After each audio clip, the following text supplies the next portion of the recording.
Olá! Bom Olá, dia, boa tarde, boa noite. e aí? Tudo bem? Tudo bem, Agora Rodrigo? estamos no Margem Sul, número 9. É isso aí? 9. Olha só, número Olha 9. só, mano.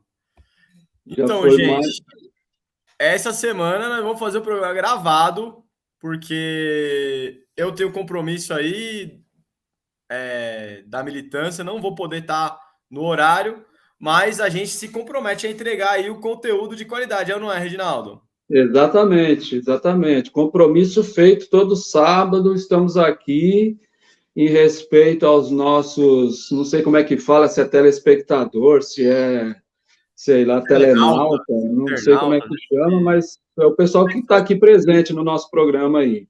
é isso aí. E é Essa isso aí. semana foi uma semana muito boa, né? Para o governo do presidente Lula, pelo menos, e para a Foi. expectativa aí de construir uma unidade latino-americana na América do Sul, uma unidade da América do Sul, é ou não é, Reginaldo? Exatamente, nossa, foi assim, são assim, a realidade parece estar se acelerando tão, assim, tão freneticamente que estão me deixando sonhar já, viu, Rodrigo? Pois Assim, é, acho que cada pois é. vez mais estou ficando mais otimista com o que está acontecendo aí. Isso é verdade, isso é verdade. Eu queria mostrar aqui, já começar, já que agora vai ser jogo rápido, porque como nós não temos, como é que fala?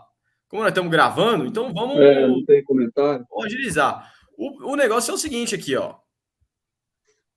Uma das principais marcas dessa semana, no que toca aí a perspectiva de um futuro melhor para a América Latina. O consenso de Brasília é a resposta do presidente Lula ao consenso de Washington. Propostas dos líderes sul-americanos apontam o caminho da integração, da paz e do desenvolvimento. Isso aí é muito importante, né, Reginaldo? Olha aí, todos os presidentes, a cara do Exatamente, Biden, que deve ter ficado assim, com essa cara de de bumbum vida. mesmo, né? De ver É, o presidente Lula organizando essa tropa aí. A gente vai falar um pouquinho sobre essa cúpula aí que aconteceu. E uma das principais marcas aí foi se opor ao neoliberalismo. Isso é muito importante, é ou não é, Reginaldo? Porque exatamente. todos os países da América do Sul, da América Latina em geral, e todos os países oprimidos do mundo, todos os países assim chamados em desenvolvimento, os países que são oprimidos pelo imperialismo, a face mais nefasta do imperialismo no último quartel do século XX e no começo do século XXI foi justamente o neoliberalismo e o consenso de Washington, que defendia aquelas políticas de privatização, de destruição de tudo que é público, tudo que é positivo para a classe trabalhadora, dentro ainda desse Estado, que não é o Estado da classe trabalhadora, é o Estado ainda da classe dominante, da burguesia, mas que tinha algumas não, várias prerrogativas ali de bem-estar, ou pelo menos dentro do mínimo, né? O neoliberalismo queria tirar o mínimo da classe trabalhadora e foi o que ele conseguiu. E por isso que, a partir do final dos anos 90, começo dos anos 2000, vários governos de esquerda, vários governos populares começaram a ascender na América Latina, né? E contestando o consenso de Washington. A gente pode dizer que esse consenso de Brasília já um momento de maturidade, né? Desse movimento de contestação a partir do Sul das políticas do consenso de Washington. E é claro que o presidente Lula está aí demonstrando que o Brasil tem um papel central a cumprir, não só pelo seu tamanho, não só pela sua importância econômica, mas também pela qualidade e pela capacidade da sua liderança política, que é o nosso presidente Lula, que conseguiu fazer esse consenso de Brasília aí acontecer. São 10 pontos. Talvez seja interessante um dia a gente fazer um programa falando sobre esses 10 pontos, alguma coisa separada, a gente pensa aí, mas o principal. O principal é o seguinte: é contestar tudo aquilo que o consenso de Washington apontava, o consenso de Brasília ele contesta. E o principal, que é o primeiro ponto, é que o desenvolvimento tem que estar no centro. O desenvolvimento e a questão social tem que estar no centro das perspectivas da América do Sul e não agradar o Deus mercado. É ou não é, meu querido? Deixa eu tirar. Isso, Rodrigo, você tem toda a razão. Foi muito bom você levantar esse fato que aconteceu na semana aí, já logo de cara, porque me parece que, assim, que boa parte dos brasileiros, e inclusive parte significativa da esquerda, do pessoal que se diz de esquerda, acho que não tem muita noção da importância desse tipo de atividade, desse tipo de iniciativa do presidente Lula da adesão dos líderes sul-americanos nesse sentido. Esse é um grande sonho, né, de unir a América Latina, a América do Sul, que já não vem de hoje, né?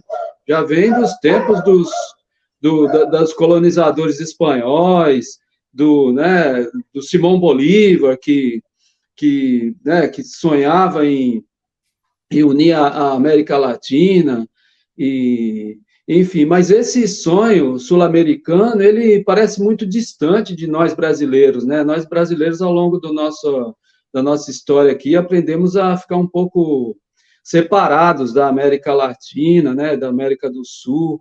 Nosso olhar está muito, infelizmente, acho que muito voltado para o norte, para os Estados Unidos e tal, mas essa iniciativa do presidente Lula, eu acho que traz para o Brasil essa realidade, né, traz para o Brasil essa integração latino-americana tão necessária, não só para o Brasil, mas para todo o continente.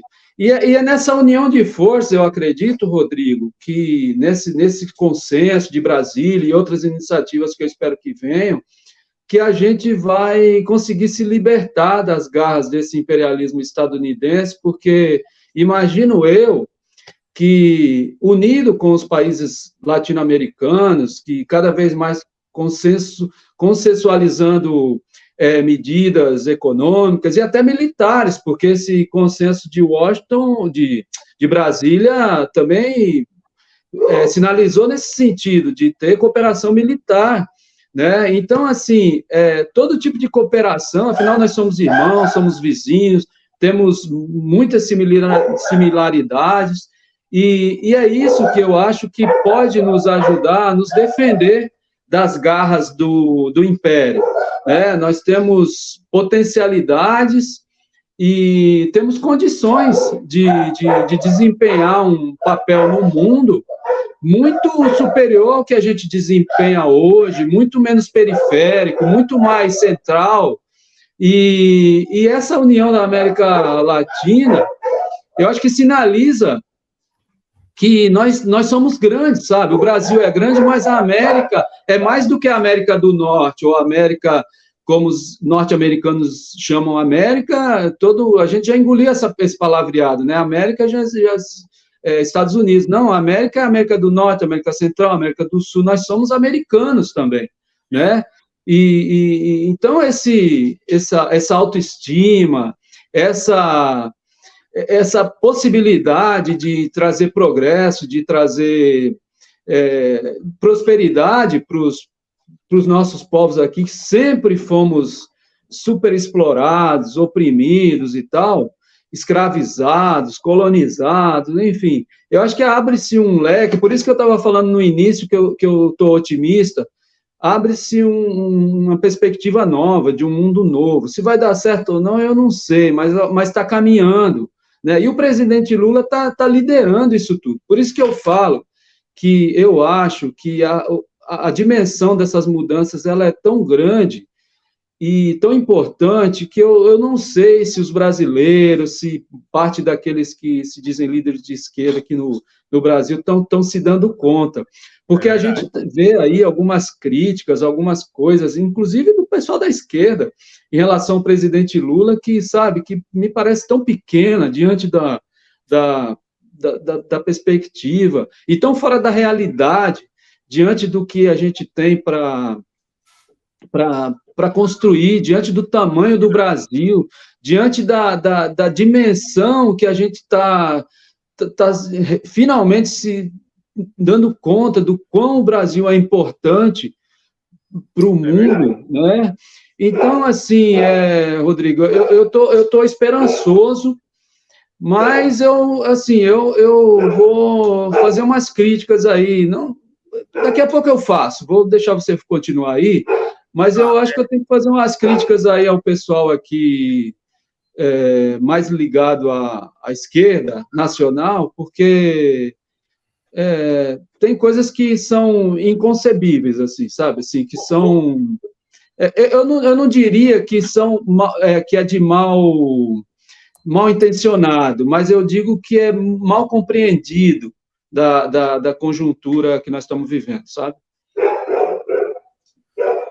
Eu acho que eu vou pegar daí para mostrar outra coisa aqui, que eu acho que é muito importante a gente mostrar, que dialoga com isso que você está falando, sobre o papel que às vezes a esquerda cumpre. Eu vou puxar esse assunto e falar mais um pouco sobre essa reunião importante aí, que do ponto de vista da nossa. O nome do canal é Margem Sul, né? Então nós temos que dar um pouco de atenção para essa questão. Foi um encontro tão importante, né?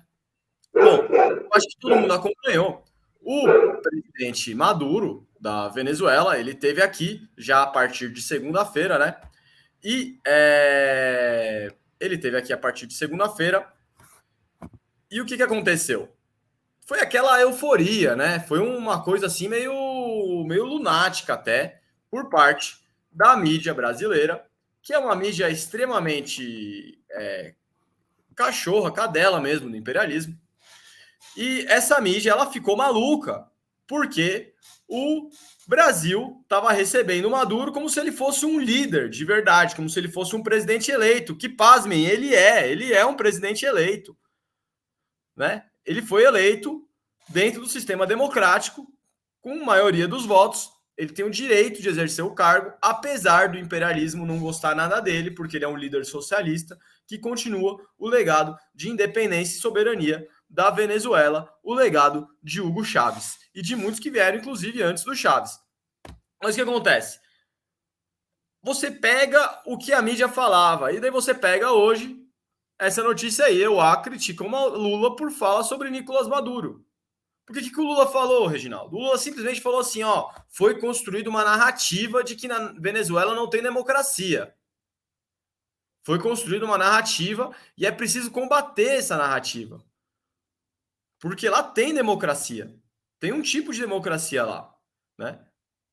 Inclusive, muitos vão dizer que é uma democracia mais democrática, porque tem os conselhos de bairro, tem a organização popular lá na Venezuela, onde o povo muitas vezes exerce democracia direta.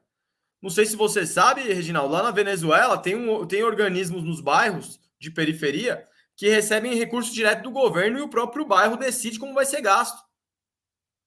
Uma coisa revolucionária.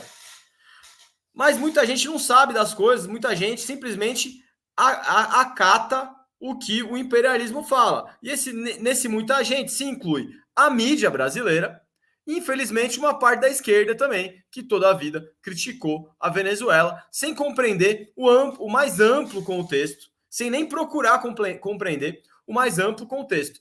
E daí a gente chega a uma situação em que uma parte da esquerda tem a mesma opinião do subsecretário de Assuntos do Hemisfério Ocidental dos Estados Unidos, Brian Nichols, que está falando que a fala do Lula contraria relatórios internacionais, porque, segundo ele, os relatórios internacionais dizem que o Maduro é um ditador.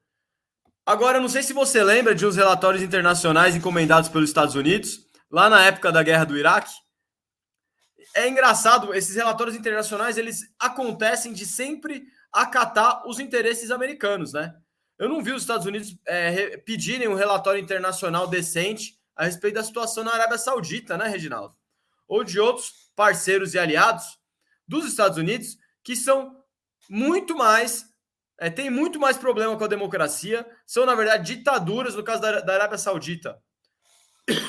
É um rei, tem um rei lá, né? Um príncipe. É um absurdo que, inclusive, persegue cristãos. E daí você vê uma situação maluca, né? Que a extrema-direita no Brasil, ela fala que os comunistas comem criancinha, que os comunistas são contra o cristianismo, que os comunistas, a esquerda, é contra os evangélicos, e daí você vê o Bolsonaro, que lambe as botas dos americanos e que, por sinal, junto com os americanos, lambe as botas do príncipe lá da Arábia Saudita, que persegue e assassina cristãos. É uma hipocrisia absurda, porque esconde que, na verdade, no fundo, todo mundo está atrás dos seus próprios interesses. E no caso do Brasil, é legítimo respeitar todos os sistemas de governo de outros países, porque a lei da autodeterminação dos povos é a autodeterminação dos povos. São os próprios países, é o próprio povo de cada país que tem que decidir como quer ser governado. Porque se fosse assim, se a gente fosse depender do que os Estados Unidos acham de cada país, a gente estava lascado, porque a China é nosso principal parceiro comercial, e a China para os Estados Unidos é uma ditadura também. É um absurdo. É um absurdo.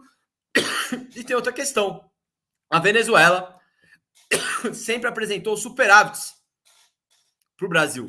O Brasil sempre vendeu mais manufaturados do que consumiu produtos da Venezuela, mesmo porque a Venezuela produz mais petróleo, né? Aliás, praticamente só produz petróleo, e o Brasil tem apesar da desindustrialização, tem um parque industrial complexo que faz com que o Brasil forneça muitos produtos industrializados para Venezuela. Ou seja, é benéfico do ponto de vista do Brasil que a Venezuela seja um país sadio economicamente, porque daí ela vai poder consumir mais produtos, vai poder consumir mais manufaturados do Brasil, fazendo com que a nossa economia seja cada vez mais pujante. A mesma coisa vale para as críticas em relação à Argentina. Muito se falou também, por conta desse encontro, da relação íntima e da relação próxima e da relação de apoio que o presidente Lula tem tido junto à Argentina, inclusive lá no G7 intercedeu junto ao FMI em relação à questão da dívida da Argentina. Muito tem se falado, o presidente Lula tá dando muito boi para os argentinos. Não é isso, gente. Simplesmente, durante os primeiros anos dos governos do PT, o superávit do Brasil com a Argentina era 40 bilhões. Hoje é só 20 bilhões. Por quê? Porque a economia da Argentina está menor, está mais fraca. Para nós é bom que todos os países da América do Sul sejam mais fortes, tenham mais riqueza. Porque pelo papel que o Brasil ocupa, quando um é rico aqui na América do Sul, todo mundo enriquece, e isso inclui o Brasil principalmente, porque o Brasil é um país mais industrializado, tem uma economia mais complexa e tem como ajudar e ser ajudado por todos esses países. É ou não é, meu querido? Então, essas informações que eu queria passar. Infelizmente, uma parte da esquerda compra, como se fosse uma igreja, a doutrina do imperialismo em relação aos outros países da América do Sul, em especial aos países que ousaram caminhar para fora do bastão, do porrete do imperialismo americano, como é o caso da Venezuela, como é o caso de Cuba, como é o caso da Nicarágua, que nós vamos ter outras oportunidades aqui para conversar a respeito deles, meu querido. Mas você tinha uma intervenção para fazer nesse sentido. Rodrigo. Eu abri as alas para você. Manda bala. Não. Você tem toda a razão, Rodrigo. Só que, assim, eu particularmente, eu acho que nos últimos dias, nos últimos meses, inclusive, eu tenho pensado muito sobre essas coisas de é democracia, é ditadura, essa coisa. Até com relação à esquerda, direita, tá complicado. Porque a gente é aquilo, não que a gente fala, mas o que a gente faz, né? E eu vejo algumas atitudes de gente que está carimbado na testa de esquerda que me faz pensar se é mesmo de esquerda. Às vezes até gente que está carimbado na testa direita, que você fala, pô, mas esse cara aqui está carimbado na testa direita, mas o que ele está fazendo está mais coerente do que fulano que se diz revolucionário de esquerda. Então, todos esses fatos concretos, essas coisas que acontecem na realidade, acaba por fazer até pensar sobre essas definições que às vezes elas são meio a priorísticas, assim, que não, sabe, que eu acho que o momento que a gente está vivendo tem que dar um salto de qualidade. Você vê, esse negócio de ditadura e democracia é algo que eu estou evitando de entrar nessa conversa, de ficar justificando por que o fulano é democrático, o outro... Porque, assim, é papo sabe aquela coisa, você quer bater bumbo para... Eu não gosto muito dessas palavras de doido, essas coisas que o pessoal fala, mas a pessoa não quer escutar, sabe? Assim, pregar para convertido. As pessoas que falam que Venezuela é ditadura, ou que China é ditadura, ou que Cuba é ditadura, ou que... As pessoas não querem argumentos, elas têm aquilo na cabeça e pronto, pode... Entendeu?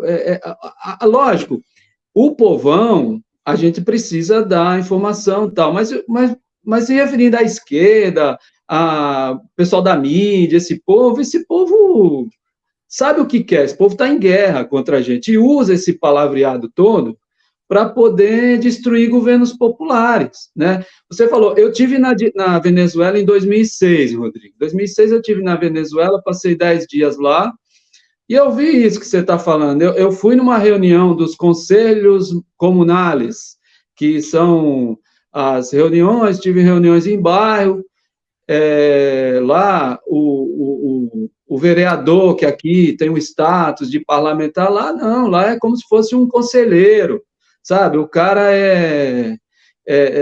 da cidade, ele é uma espécie de conselheiro, ele não tem esse status que tem aqui, ele tem que estar junto com o povão, e aí tem essas reuniões, nessas reuniões, eu tive uma dessas reuniões, o negócio pega fogo, as pessoas reivindicam e tal, tive visitando uma favela, lá da Venezuela, visitei um projeto Bairro Adentro, que tinha um posto de saúde lá, com médicos cubanos, com uma médica cubana, e fazendo todo um trabalho, que ela morava lá. Você veja, a médica, ela é, né, deve ser ainda, especializada em cirurgia cardíaca, a área da cardiologia, a mulher, sabe? E ela estava lá dentro do bairro, fazendo trabalho com o povo, prevenção e tal, e vivendo lá, sabe? Vivendo naquele meio. E aí eu caí na besteira com a minha cabeça de brasileiro colonizadinho aqui, perguntar para ela se ela não sentia algum tipo de frustração, porque no meu país, no Brasil, uma pessoa que tem especialização em cardiologia, que é uma médica com né, com esse tipo de formação, estaria andando de carro importado numa clínica particular e tal, não sei o quê, e ela estava ganhando lá um salário, que é um salário de um trabalhador normal, que dá para viver, mas nada, né, nada além, assim. A resposta que ela me deu me quebrou, porque ela falou assim, olha, quando eu sou mandada para uma missão, a gente não pergunta as condições que a gente tem, a gente pega e faz, sabe? Então, assim, foi isso que ela falou. Então, você veja, a compreensão de coletividade, a compreensão de vida, é totalmente diferente desse mundo mesquinho, individualizado, individualista, egoísta, que a gente aprendeu, que a gente comprou dos Estados Unidos, sabe? Então, assim, essa coisa de ficar falando, é democracia, é ditadura, isso é mesquinho também.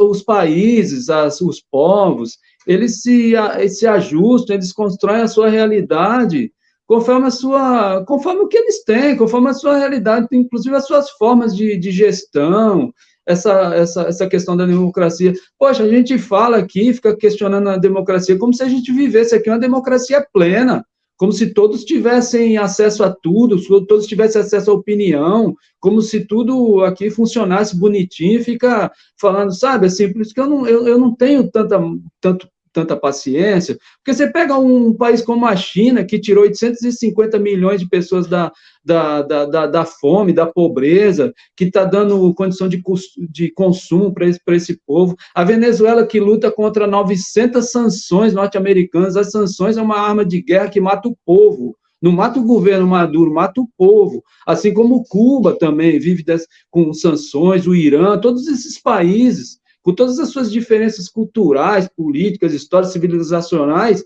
eles estão lutando para sobreviver em meio a um mundo dominado pela violência norte-americana. Isso sim que tem que ser combatido, isso sim que tem que ser questionado. Não é se é democracia, se é ditadura, se é isso, se é aquilo. A gente tem que ter solidariedade com relação aos povos. Se os povos estão desconfortáveis, a gente tem que ser solidário. Mas o povo da China não está reclamando do regime chinês, o povo da China está feliz. O povo da China está melhorando sua condição de vida, e é isso que importa. Quem sou eu para dizer que lá tem que ser um regime de voto eletrônico representativo igualzinho ao do Brasil? Quem sou eu para falar um negócio disso? Uma nação, uma civilização que tem 5.000 anos de existência, que tem 3.000 anos só de mercado, que tem 1.500 anos, faz 1.500 anos que eles já instituíram o concurso público. Há 1.500 anos que eles escolhem os melhores para governar o país. Entendeu? Então, assim, é uma civilização um Estado Nacional de mais de 2.000 anos. Quem sou eu para dar lição para um país desse, gente? Não.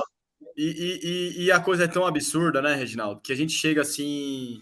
Deixa eu só lembrar o pessoal que está assistindo aí, puder curtir, compartilhar, a gente agradece muito, ajuda a gente a chegar a mensagem mais longe. Mas só atitude de comparação, Reginaldo, eu estava vendo uma repórter chinesa que mora no Brasil, ela está fazendo uma confissão, né? Coisas que mudaram na vida dela quando ela veio para o Brasil. Ela, na China, estava acostumada a levar os amigos para jantar. Ou seja, pega um grupo de 5 a 8 amigos e ela pagava para todo mundo, e depois, na outra vez, outra pessoa ia pagar para todo mundo e tal, e assim consecutivamente. Aqui no Brasil não dá. Por quê? Porque o custo de vida no Brasil é 2 vezes maior que na China. Sabia disso, Reginaldo? Eu não sabia. Eu fiquei sabendo desse depoimento da mulher. Ela falou que não é normal na China. Você chega, você paga comida num restaurante para 5, 8 pessoas, você paga para todo mundo ali, você consegue pagar numa boa, entendeu? Aqui no Brasil isso é impossível, é melhor cada um por si mesmo, e você não sabe também se no mês que vem a outra pessoa vai ter dinheiro para pagar. Outra coisa que ela falou, na China, uma mulher não precisa ter medo de andar sozinha à noite na rua. A gente ouve muitos relatos de Cuba, né? A gente ouve muitos relatos de Cuba. Não tem. Aqui em Cuba não tem essa violência que tem aqui no Brasil, mas ela falou que na China também, 98% das cidades, na China também, a segurança é exemplar. Você não tem um assalto, você não tem um crime com arma de fogo, você não tem essa insegurança. E para a mulher isso pesa muito, a gente sabe, porque, enfim, né? Tem toda a questão da violência contra a mulher. E isso na China, a mulher pode sair à noite, isso no Brasil ela tá falando, é impossível poder sair à noite aqui, da mesma forma como eu fazia na China, poder fazer uma caminhada tranquila.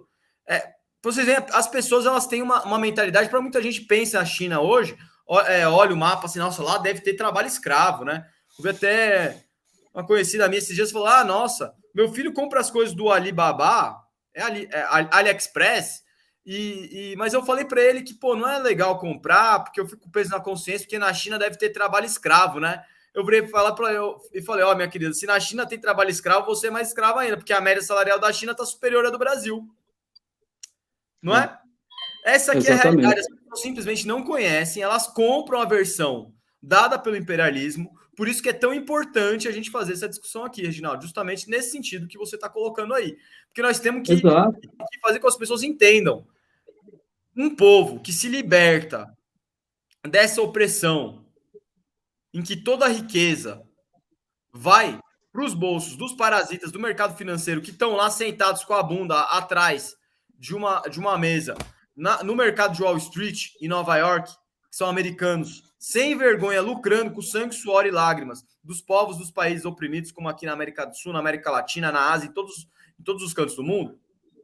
Um povo que se liberta disso é um povo mais feliz. É um povo que consegue ter autodeterminação, é um povo que consegue desenvolvimento, é um povo que consegue trabalho digno. E é isso que nós precisamos. Por isso que as iniciativas do governo do presidente Lula são tão importantes. Não é mesmo, Reginaldo? Eu queria avançar Exato. aqui para a gente começar a falar de uma outra coisa que apareceu bastante nessa semana. Deixa eu colocar aqui. Que é o seguinte: muita gente fala, mas é um barco furado. Muita gente fala, mas o Brasil tinha que ficar junto com países que são ricos, como, por exemplo, os Estados Unidos. Mas o que a gente vê na realidade? São cada vez mais países querendo entrar nos BRICS, que é o grupo de países justamente formado pelo Brasil, a Rússia, a Índia, a China e a América do Sul, por enquanto. E está sendo tão um sucesso. São muitos países querendo entrar. O chanceler brasileiro aí já está falando que o Brasil vai trabalhar para a expansão. A Venezuela já pediu ingresso. A Argentina já está trabalhando pelo ingresso também. Na Ásia são diversos países. Irã, se não me engano. São vários países querendo entrar nos BRICS, porque esses países em desenvolvimento, esses países que em grande medida são a força de trabalho do mundo, são aqueles que movem as cadeias de produção, né, mais massivas no mundo. Esses países estão olhando para os BRICS como o futuro, porque essa que é a realidade. A China já ultrapassou os Estados Unidos em diversos indicadores, né? A população nos BRICS é muito superior à população europeia, à população americana, quando vista em conjunto, os países do BRICS. Então, o futuro está no Sul, o futuro está em um desenvolvimento, com um futuro em que os países tenham direito à sua soberania, à sua autodeterminação, que não tenham que ser tratados como se fossem cidadãos de segunda categoria. Porque é isso que os americanos pensam de todos os países do Sul. Eles pensam que a gente é cidadão de segunda categoria, entendeu? A gente só existe para servir eles. O Brasil achou o petróleo no pré-sal? Não importa que o Brasil achou, não é do Brasil. Tem que estar disponível para as grandes petroleiras internacionais, para o Wall Street poder lucrar, que é o que aconteceu. Tem que estar disponível para quando os Estados Unidos precisar de energia. Tem que estar disponível para as nossas empresas parapetroleiras realizarem os serviços de manutenção e fornecimento de equipamentos para a gente lucrar com aquela mina de riqueza. E não o povo brasileiro ter um futuro melhor, que é isso que foi aprovado durante o segundo mandato do presidente Lula, durante o primeiro mandato da presidenta Dilma, que era para o Petrobras, para o pré-sal da Petrobras, ser um passaporte para o futuro. Mas eles olham para a gente, eles não querem que a gente tenha futuro. Para eles é bom que tenha um ignorante. Para os Estados Unidos é bom que tenha um fascista, um genocida que nem o Bolsonaro no poder. Para o nosso povo ficar submisso, debaixo do cabresto de aquele arcabouço neoliberal nojento trazido por Paulo Guedes, aprofundado por Paulo Guedes, mas o governo do Temer já tinha colocado na trilha, né, da submissão à economia do nosso país, e foi lá o Paulo Guedes e chutou o pau da barraca com essa festa da privatização coroada pela venda da Eletrobras para um bando de sem vergonha, né? Então é isso que eles querem um país completamente sem autonomia, mas os BRICS, ele aponta para o futuro, né? O BRICS aponta para o futuro. Inclusive, a presidenta Dilma, que hoje é a presidenta do Banco dos BRICS, ela estava já indicando. O BRICS, ele vai se expandir, Reginaldo, para todas as regiões do mundo. O BRICS, ele tem grande chance de se tornar a principal. O Banco dos BRICS tem a chance de se tornar a principal instituição financeira do mundo. Porque ela não vai ficar fazendo que não é um FMI, que ficava, na verdade, só financiando dívida para os países submissos, para os países subalternos, para os países oprimidos, ficarem cada vez mais rolando dívida, devendo mais para o FMI. Aí, vai financiar projetos de desenvolvimento, infraestrutura, em relação à questão climática, sustentabilidade, entendeu? Esse é o futuro. Os BRICS vão se expandir para todas as regiões, entendeu? O Banco dos BRICS ele foi criado em 2014, mas está cada vez mais, já foi aprovado aí. Vai ter um empréstimo que os bolsominions, que são meio burro, eles não sabem, né, Reginaldo? Mas a gente está aqui no Margem Sul para a gente explicar. O empréstimo é do Banco dos BRICS para a Argentina. É do NBD para a Argentina, não é do Brasil. O Brasil não é nem fiador, entendeu? Mas os bolsominions são burros, Reginaldo. Eles são burros, eles gostam de ser burro, eles não gostam de procurar informação, eles gostam daquela informação do Zap, que é mais fácil deles reproduzindo o discurso de ódio. Mas a gente explica. O empréstimo de 100 e poucos bilhões para a Argentina, que está sendo negociado, é do Banco dos BRICS, que é um banco multibilionário que vai se tornar uma das principais instituições financeiras mundiais, e é muito importante para o Brasil que a Argentina consiga, assim, essa linha de crédito. Por quê? A Argentina, assim como a Venezuela, assim como vários países da América do Sul, é consumidora. A Argentina paga para o Brasil. A Argentina, ela deve para o Brasil. A Argentina, ela consome os nossos produtos industrializados. Para nós é bom que a Argentina tenha dinheiro. É bom que a Argentina saia do buraco. É bom que nossos irmãos argentinos estejam indo no mercado comprar o que eles quiserem, estejam indo consumir, estejam tendo uma vida digna. Porque assim como a economia deles cresce, a nossa cresce também. Mas o Bolsonaro é ignorante. Ele quer ficar limpando bosta de vaca e quer ficar vendendo soja pro resto da vida, entendeu? É isso que ele quer. E não tem nada de indigno limpar bosta de vaca. Inclusive, eu pretendo ter uma vaquinha para mim, mas a questão é a seguinte, não dá para um país sobreviver só disso. O Brasil precisa cada vez mais se industrializar, porque ele tem potencial, entendeu? Ele tem potencial e tem capacidade, e ele depende para o seu desenvolvimento, também do desenvolvimento dos seus países irmãos aqui da América do Sul, e por isso que os BRICS são tão importantes para nós, são tão importantes para o mundo multipolar, para o mundo que não dependa da tranqueira que é o imperialismo na história da humanidade. É ou não é, Reginaldo? É isso. Não, você falou tudo, Rodrigo. Inclusive, o chamado Banco dos BRICS, né, que na verdade é o novo Banco de Desenvolvimento, né, que a gente costumou chamar Banco dos BRICS, ele vai ter toda essa função que você falou, ele tem um caráter que é de fato, promover a prosperidade dos países, coisa que o FMI dizia que defendia isso, mas, na verdade, o FMI colocava dólar para os países como como uma arma de guerra, como instrumento de dominação dos povos. O dólar sempre foi usado, principalmente depois que ele virou a referência mundial, quando abandonamos o ouro, né, o dólar virou um instrumento, mais um instrumento de dominação, talvez o mais eficaz, né, de fazer com que os países se dobrassem ao imperialismo norte-americano. Coisa que, seja qual for a moeda ou as moedas, porque isso não está muito claro em que tipo de moeda, como será o laço e tal, das negociações que serão feitas pelo Banco dos BRICS, o importante é que isso não ocorre, não é essa a intenção, não é isso que sinaliza o Banco dos BRICS, muito pelo contrário, a prática, e aquilo que eu falei no início, a gente olha para o que é a realidade pelas ações, não pelo que se fala.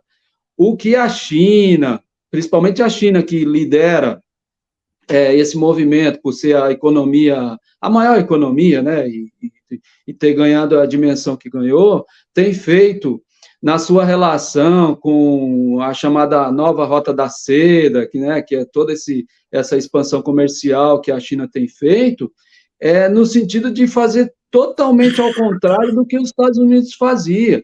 A China se relaciona com os países africanos, por exemplo, são os países, uma das regiões mais carentes do mundo, que levando portos, levando rodovias, levando ferrovias, levando prosperidade para aquele povo, não é levando guerra, não é levando arma, não é levando nada disso, sabe? Então, assim, a relação que a China tem tido, relação comercial que tem tido com todos os países do mundo têm sido no sentido de negociar, sim, de tentar trazer divisas para a China, porque é o que eles querem, mas, ao mesmo tempo, fazer uma negociação em que os países que estão negociando também ganhem, né? Não sejam necessariamente, tenham que se dobrar, né, a um império qualquer, né? Então, essa coisa também de falar, que alguns falam aí, que está se construindo, ou tem um imperialismo russo, ou um imperialismo chinês, isso tudo é balela, porque isso nada se confirma na prática, né? Quando a gente olha para imperialismo de verdade, a gente vê um imperialismo estadunidense, é um imperialismo mais ligado à Europa, mas não o chinês e não o russo. A prática, a realidade mostra isso, né? Então, assim, e aí, nessa relação que você falou com a América do Sul, com a Argentina, com o dinheiro que vai para a Argentina, que é o dinheiro do novo Banco de Desenvolvimento, que é o Banco dos BRICS e tal, ainda que fosse, né, eu argumentaria com essa turma entreguista do Brasil aí, com esse povo que se diz patriota, mas nem patriota coisa nenhuma, esses vira-latas dos Estados Unidos, eu diria que, mesmo que fosse o BNDES, o que tem? O BNDES, na sua história, quando não tinha Banco dos BRICS, todas essas acusações que foram feitas com relação ao BNDES, porque financiou obra em Cuba, financiou obra na África, tudo isso, se você olha o balanço do BNDES, deu lucro para o BNDES. O BNDES teve lucro, o BNDES não teve prejuízo, isso é falácia. O BNDES assumiu alguns riscos, sim, mas tudo isso foi muito calculado, muito bem planejado, porque os técnicos do BNDES são ótimos. E o que se fez? O Brasil utilizou o BNDES da melhor maneira possível. O BNDES trouxe divisas para o Brasil, a partir do BNDES, empresas brasileiras cresceram, empregos no Brasil aumentaram. Então, e sem contar isso, eu estou falando só do ponto de vista de você utilizar o BNDES como um instrumento de crescimento do Brasil. Mas o BNDES, como instituição financeira, como banco, ele teve lucro, ele ganhou. Você está entendendo? Então, assim, é importante falar isso, porque senão a gente também fica, mas não é o BNDES, é os BRICS. Não, tudo bem, é os BRICS, porque a relação agora é outra. Tem o novo Banco de Desenvolvimento e tal. Mas antes não tinha o novo Banco de Desenvolvimento e o Brasil, de maneira, sempre teve à disposição, sempre não, né? Durante os governos de esquerda, os governos do governo Lula, governo Dilma, porque todos os outros governos a gente já viu o que foi aí, né? Só destruíram o Brasil e ficam aí nessa arrogância como se eles fossem os bambambam. A realidade também se impôs nesse sentido. Os únicos governos que fizeram de fato alguma prosperidade, trouxeram alguma perspectiva, trouxeram algum horizonte para o povo brasileiro, foi o governo do PT, entendeu? Não foi outro governo, entendeu? Não foi o governo Fernando Henrique, não foi o governo Collor, não foi o Itamar Franco, não foi o Sarney, não foi muito menos o Temer e menos ainda esse cara que eu não gosto de falar o nome que teve aqui agora, entendeu? Então, a gente não tem que ter medo, a gente não tem que ter vergonha de dizer. O governo de idade do Brasil foi o governo do PT, entendeu? E governo que fez o BNDES andar para frente foi o governo do PT. Verdade. Entendeu? Então, assim, não tem, não há nada de errado nisso, muito pelo contrário, tudo isso já se mostrou assertivo. A China está aí para nos mostrar, a China ganhou o mercado mundial, a China cresceu com esse tipo de política, a enésima potência, entendeu? Com esse tipo de política ampliada, né? Não é, sabe? Então, o caminho é esse. Mas, Rodrigo, eu queria falar uma coisa rapidinho, que nesse sentido também um pouco, porque tem a ver, que é assim, eu estava falando das críticas que eu ia fazer. A crítica que eu tenho ao pessoal da esquerda, muita gente da esquerda aí, não é que o cara... Lógico, também mas essa eu acho que é a coisa mais rasteira. Que essa coisa de... Não é essa coisa de ditadura, porque o Maduro, porque ele é ditador, então eu não gosto dele, não sou amigo dele, não tenho que abraçar ele.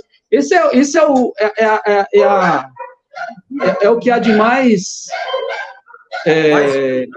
desqualificado nessa questão. Essa discussão, Eu tô falando, eu quero me referir mais àquela questão mais séria, que é, por exemplo, essa semana eu escutei alguns caras até sérios corroborando, como, por exemplo, o João Pedro Stedley, porque ele veio, e as pessoas enaltecendo o João Pedro Stedley.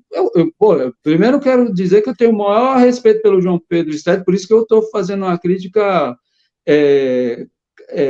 camarada, respeitosa, nesse sentido, né?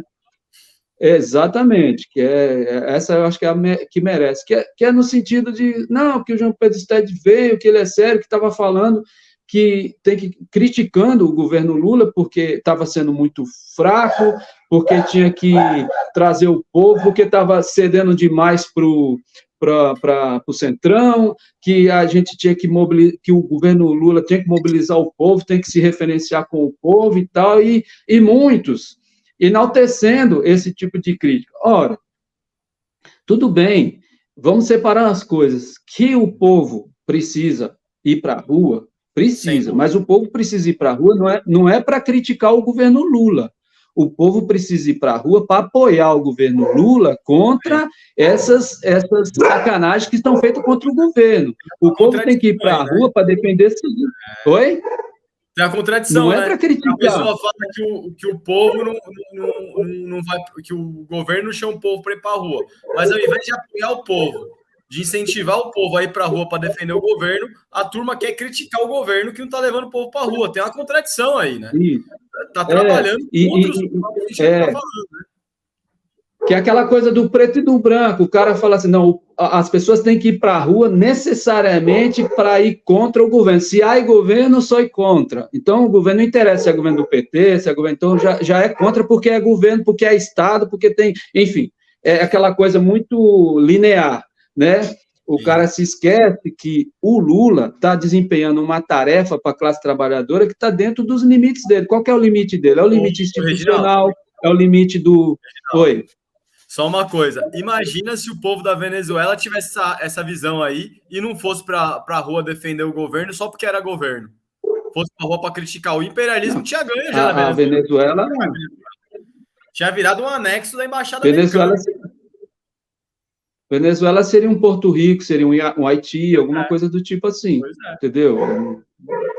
Teria, nem governo teria na Venezuela, seria um puxadinho dos Estados Unidos, onde você tem lá um governador que é mais um estado americano. É isso, como é Porto Rico, mais ou menos. Só que de terceira categoria. Então, eu queria fazer essa crítica nesse sentido, porque eu acho que está tendo uma incompreensão nesse sentido. Sabe assim, uma coisa poxa, o Lula, veja bem, o Lula, ele está fazendo, eu acho que muito mais do que a gente poderia, inclusive, esperar dentro das condições dadas, entendeu? Não dá para exigir do Lula que o Lula tem que mobilizar o povo para ir para a rua. Gente, tem movimento social para quê? Tem sindicato para quê?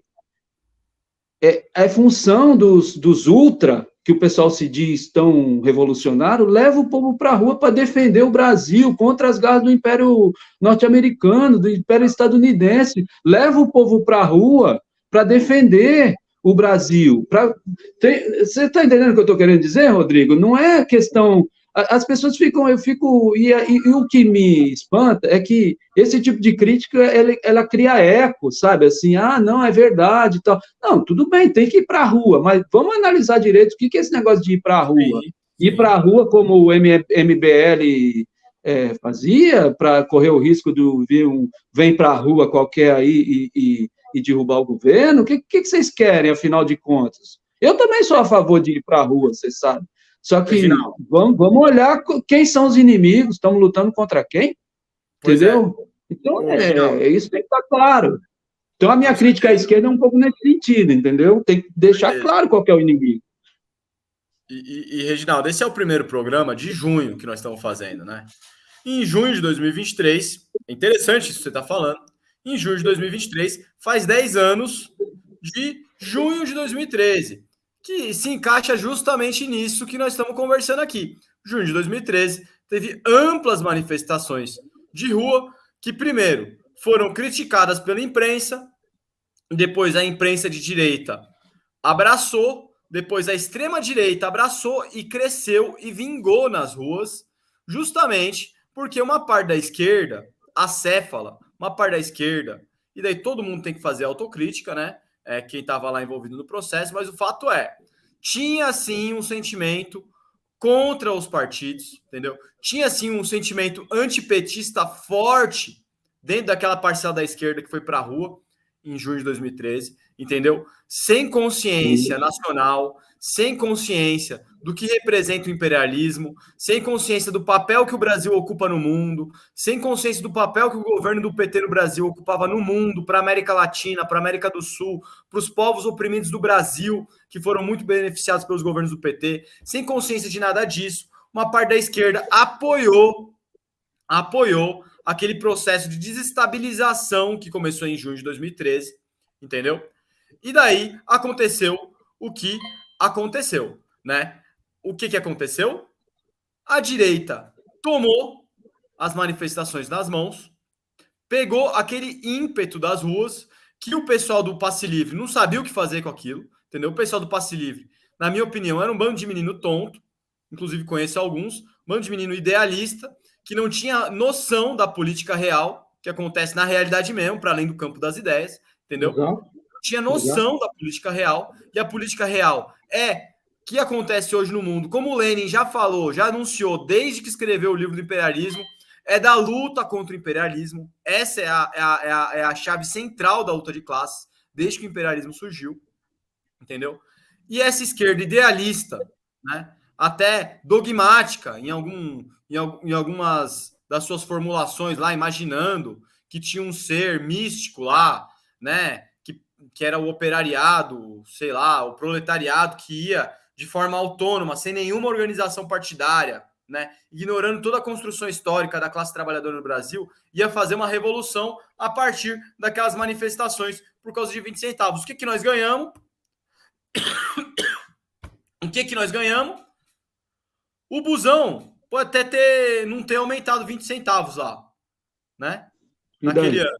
O que nós ganhamos foi muitos reais a mais na gasolina, no óleo, no feijão, no arroz, na carne, desvalorização do salário mínimo, destruição dos direitos trabalhistas, destruição dos direitos previdenciários, tudo com a semente plantada em junho de 2013. Daí alguém vai falar, mas você está botando a culpa na esquerda radical que foi para a rua em 2013? Veja, eu não estou colocando a culpa é do imperialismo. O que eu estou falando é que a esquerda radical, a esquerda autonomista, a esquerda antipetista, essa esquerda foi tonta. No mínimo, foi cínica, foi ingênua, achou que ia poder crescer com a destruição do Partido dos Trabalhadores. O que aconteceu? Essa esquerda é tão ridícula do ponto de vista de capacidade de intervenção na realidade de hoje quanto era antes de junho de 2013. Fica cada vez mais claro que aquele lapso que aconteceu foi muito promovido pelos algoritmos das redes sociais, que hoje a gente consegue observar com uma maior distância do que aconteceu, que são sim manipulados através de interesses políticos e geopolíticos, né, dos americanos. Hoje a gente consegue observar isso. O que aconteceu no Brasil, aconteceu a Primavera Árabe, aconteceu em diversos lugares do mundo. Hoje, com uma distância crítica, a gente consegue observar isso e ver. Não é que aquele pessoal era genial. Aquele pessoal não era genial. É que o algoritmo estava trabalhando a favor deles, porque tinha interesse político em desestabilizar o Brasil. Essa que é a realidade dura e crua. Era um bando de criança, eram adolescentes ingênuos, idealistas, né? Com muito ego e pouca noção da política real do que acontece. Foi isso que aconteceu em junho de 2013. Infelizmente, essa é a realidade, né? Que daí você vai ter um monte de gente isso aí é fala reacionária, contra a mobilização das ruas, não sei o que, não. Eu sou a favor da mobilização das ruas. Mas o Brasil construiu instrumentos históricos de organização da classe trabalhadora, que não pode ser jogado no lixo. PT, CUT, MST, UNE. Surgiram maiores e melhores? Não, são esses que a classe trabalhadora tem, são esses que estão enfrentando o fascismo, são esses que apresentaram a resistência mais ferrenha e mais decidida contra o fascismo e o bolsonarismo. Esse pessoal autonomista de junho de 2013 estava em casa, estava nos seus apartamentos na Vila Madalena, lá em Pinheiros, gastando dinheiro dos pais, fazendo alguma pós aí, no exterior, sei lá o que eles estavam fazendo. Alguns podiam até estar trabalhando, não sei.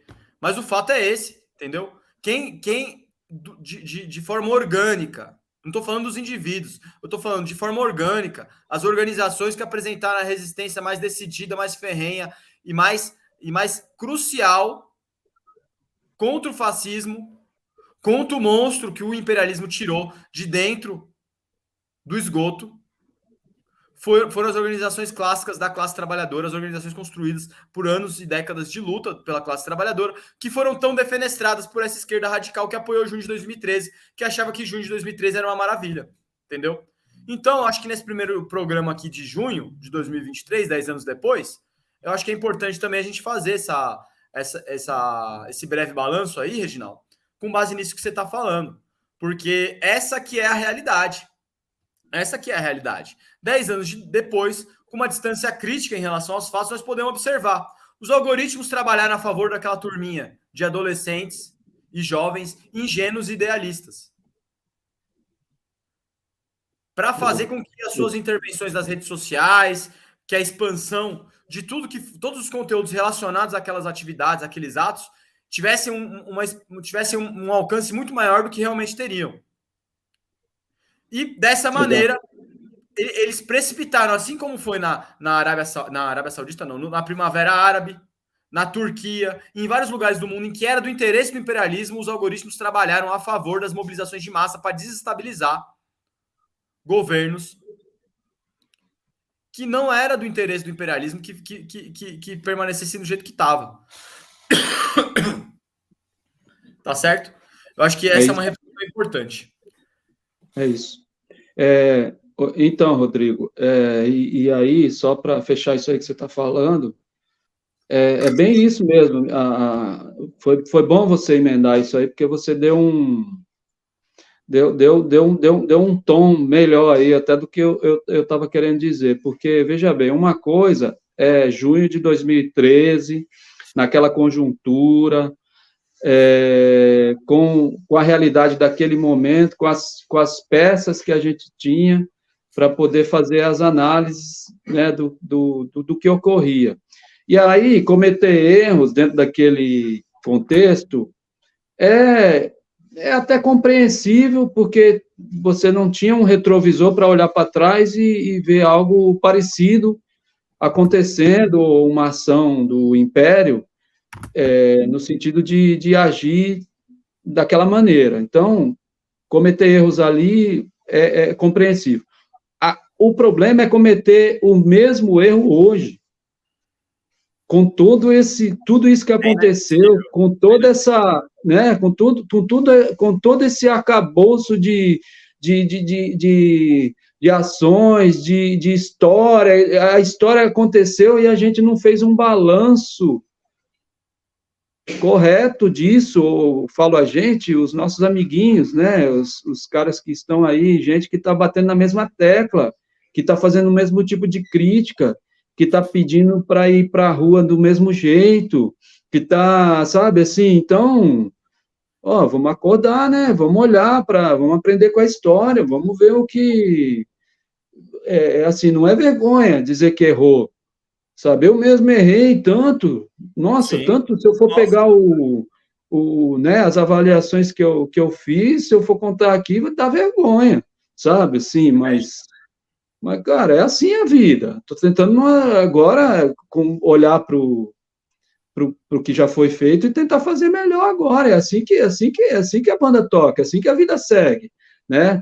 Então, assim, aí quando a gente olha também para o presidente Lula, né, naquilo que eu vinha falando, o que ele vem feito nas relações internacionais, o que ele vem feito até internamente, a forma sábia como ele tem lidado com todas essas contradições, com todos os problemas, com tudo que está acontecendo, e ainda vinham algumas pessoas que são pessoas que têm condição de fazer análises mais precisas, análises mais bem Factíveis, né? elaboradas. Exato. E a gente tem que cobrar das pessoas aquilo que elas podem dar, né? Então, algumas pessoas estão fazendo críticas aí e não estão sendo justos, porque não está nem se respeitando, eu diria que não está nem se respeitando a história do presidente Lula, Verdade. o que o presidente Lula doou para esse país, do ponto de vista pessoal, o que nós conquistamos a partir da liderança do presidente Lula, sabe? Então, assim, eu acho que essa crítica que eu estou fazendo aqui, ela não é uma crítica do ponto de vista pessoal, não, é uma crítica do ponto de vista das ideias, para que a gente possa crescer, para que a gente possa construir um país, uma nação soberana, né? Algo grande. Então, não é fazer picuinha, não é ficar, você é feio, eu sou bonito, não é isso. A questão é, o Brasil não pode mais errar em certas coisas. Claro que a gente vai errar, mas a gente não pode repetir certos erros que já foram cometidos. Então, e isso é responsabilidade nossa. Nós somos tão poucos o pessoal que se diz vanguarda, o pessoal aí que está preocupado, o pessoal que é militante, nós já somos poucos. Se nós ficarmos ainda fazendo análises, né, furadas da conjuntura, aí fica difícil, não tem presidente Lula que dê conta, não tem genialidade de Lula que dê conta de tudo isso. A gente não pode depender só da genialidade do presidente Lula. A gente tem que respeitar a genialidade do presidente Lula, mas a gente tem que fazer a nossa parte. Tem que Será ajudar que o nós estamos presidente Lula. fazendo? Exato, exatamente. Temos que ajudar. Agora a nossa tarefa é ajudar. Eu acho que isso tem que ser dito com todas as letras. A nossa tarefa agora é ajudar, não é ficar jogando pedra, não é ficar dizendo, né, ficar aí cantando de bonzão, que eu li tudo de Marx, eu sei Marx de cabo a rabo, e aí eu vou ficar agora falando que ele está fazendo tudo errado, que ele não sabe e eu sei. Pô, entendeu? Isso não adianta, isso não constrói, filho. Entendeu? Não é assim que se faz as coisas, não é assim que se faz política, não é assim que se constrói um país, não é assim que se constrói uma nação. É Então, verdade. é isso. Meu querido Reginaldo, eu acho que essas nossas palavras aí do final, um pouco de desabafo, um pouco de É, balanço, foi 10 é, anos depois dessas manifestações de junho de é, 2013, já dão o tom da nossa despedida, estamos batendo nosso horário aqui. exato. Tinha muito mais coisa para falar, como sempre tem, uma série de É, desenvolvimentos da guerra da Ucrânia, mas na semana que vem a gente fala mais, com certeza vai ter informações mais consolidadas, parece que teve um ataque hoje numa cidade russa, enfim. Muitas coisas sim, aí, algumas novidades sobre a China e a Argentina também, mas fica para a semana que vem e para as inserções que a gente conseguir fazer durante a semana, né? Queria agradecer todo mundo que ficou aí até agora na live, que na verdade é um programa gravado, mas a gente sobe como live, né, Reginaldo? Queria, exato. queria agradecer todo mundo que ficou. Muito obrigado mesmo, muito importante o apoio de vocês. Semana que vem vamos estar aí de novo, né, Reginaldo? Exato. E semana que vem tem o feriado no meio da semana, mas no sábado estaremos presentes para fazer essa discussão aguerrida a respeito da geopolítica, da luta por soberania e desenvolvimento do Brasil e dos países da América do Sul, da América Latina, e por um outro mundo possível, um mundo multipolar, junto com o Sul global. É ou não é, meu querido? É isso aí, Rodrigo. Não, é isso. Faço minhas suas palavras, quero agradecer aí a sua companhia, a sua sabedoria aqui. E é isso, vamos para frente. Obrigado a todo mundo. E bom resto de fim de semana aí para todo mundo aí. Descansa e vamos para a luta. Valeu. É isso Obrigado aí. aí. Tchau. Valeu. É isso aí. Agora tem o problema aqui Não, é isso aí. Então tchau, gente. Ó, um grande abraço, um beijo no coração. O problema é o seguinte, que tinha mais coisa para falar, mas deixa para semana que vem. Então. Faltou Semana umas que vem coisas aí. Vocês perdoem que nós se empolgamos nesses assuntos aí do Lula com a América do Sul e do junho de 2013. Mas fica para semana que vem, já deu 1 hora de programa. Um grande abraço. Tamo junto. Valeu.